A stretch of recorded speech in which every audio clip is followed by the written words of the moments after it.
12 mahasiswa Universitas Andalas menjadi korban pelecehan seksual. Di zaman yang seperti ini kita jadi harus ekstra hati-hati ya teman-teman. Kalau mungkin sebelumnya kita hati-hatinya itu di level 5, sekarang harus ditingkatin jadi 10. Karena kita melihat banyak sekali kasus-kasus yang terjadi di sosial media, pelecehan seksual di sini, pelecehan seksual di sana, tanpa memandang usia ataupun gender. Lalu apa yang harus kita lakukan untuk mencegah terjadinya pelecehan seksual? Nah, sebelum kita membahas tentang pencegahannya seperti apa, seperti yang aku bilang tadi, terjadi kasus pelecehan seksual di Universitas Andalas terhadap 12 korban. Gimana kronologinya? Jadi teman-teman, ceritanya melalui Twitter @andalasfest, sepasang kekasih yang aku bilang sebagai pelaku ini, cowoknya itu suka melihat lesbi yang berhubungan badan. Nah, dengan alasan itu, cewek ini berniat untuk menyenangkan cowoknya. Dia menyenangkan cowoknya dengan cara memberikan asupan kepada cowok itu video-video atau foto-foto sesuai dengan hasrat atau kesukaan si cowok ini. Caranya gimana? Jadi si cewek ini, dia kan punya teman deket cewek ya.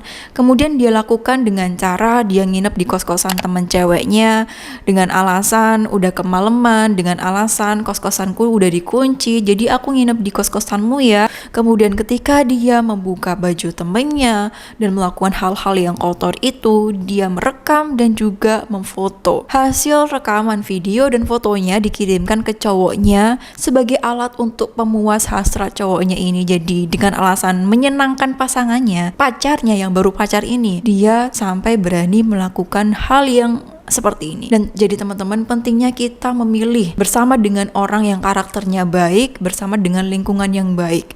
Karena dengan siapa kamu dibersamai itu akan mempengaruhi diri kamu seperti apa. Seperti halnya contoh ini ya, dia punya pacar cowok yang udah jelas-jelas aneh ya, dia masih lanjut aja. Sehingga yang terjadi apa sekarang? Bukan hanya cowoknya yang kena, dia juga kena. Dia jadi melakukan hal-hal yang salah atas nama pembuktian cinta. Banyak sekali yang terjadi, cinta buta menyebabkan seseorang jadi tidak bisa membedakan mana yang boleh dilakukan, mana yang gak boleh dilakukan. Asalkan pasangan aku senang, asalkan dia tetap sama aku, apapun yang dia minta, aku akan melakukan segalanya. Pentingnya kita memilih orang yang baik, pentingnya kita bersama dengan lingkungan yang baik. Dengan siapa kamu dekat, itu soalnya sangat mempengaruhi diri kamu ya, jadi jangan disepelekan. Dan kejadian ini berlangsung sejak bulan Juli sampai tanggal 23 Desember 2022 kemarin, itu korban melaporkan.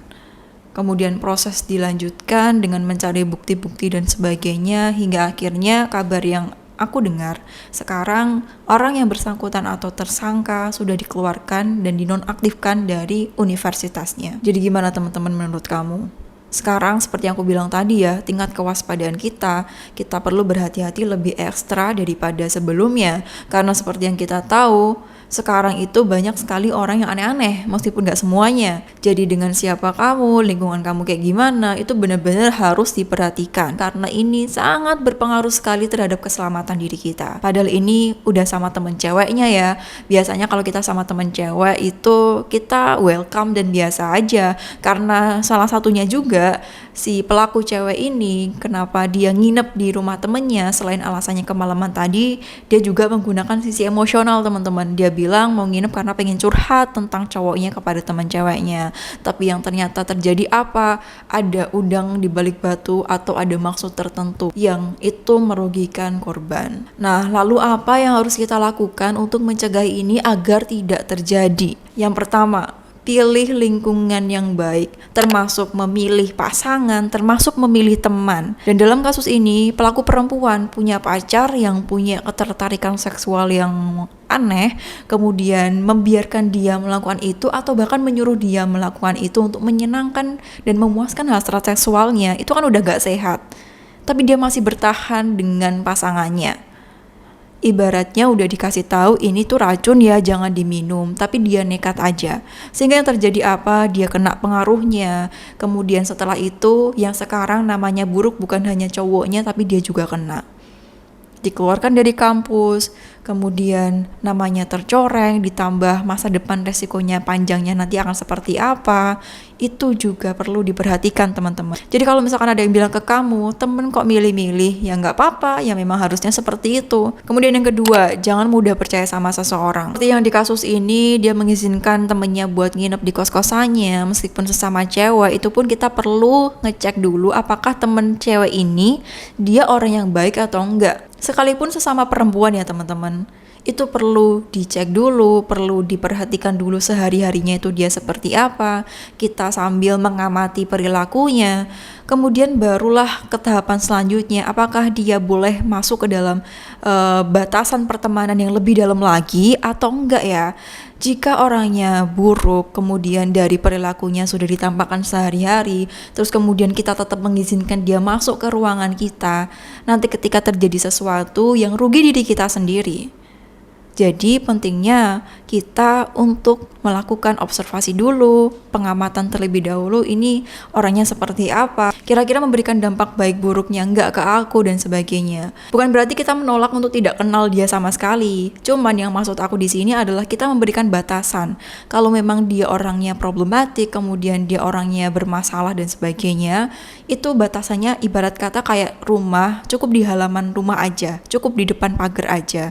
Kamu tahu namanya, kamu menyapa dia, tapi jangan biarkan dia masuk lebih dalam karena sekali lagi berbahaya. Ibaratnya nih, kalau misalkan kamu baru kenal seseorang, kan gak mungkin juga kamu biarkan dia buat masuk ke kamar kamu. Kamu perlu tahu dia orangnya gimana dan lain-lain. Beda kalau misalkan kamu udah kenal dia, kamu tahu karakternya baik dan juga amanah, dapat dipercaya atau apapun itu, it's okay. Karena aku sudah pastikan dia baik orangnya kok. Kita minta tolong sama Allah karena Allah yang tahu bagaimana diri kita dan bagaimana kehidupan kita.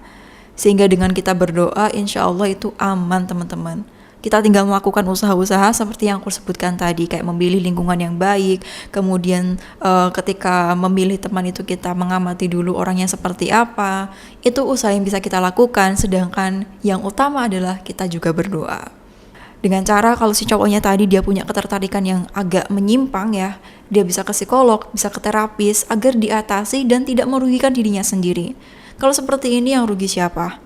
Dirinya sendiri dan juga beberapa korbannya yang nggak tahu apa-apa. Jadi seperti itu pelajaran bisa kita ambil dan pencegahan yang bisa kita lakukan. Semoga kita semua selalu dalam lindungan Allah Subhanahu Wa Taala, diberikan keselamatan untuk kita dan juga orang-orang berharga di sini. Jaga diri kamu. Sampai jumpa di video selanjutnya bersama aku Devi Puswita. Wassalamualaikum warahmatullahi wabarakatuh.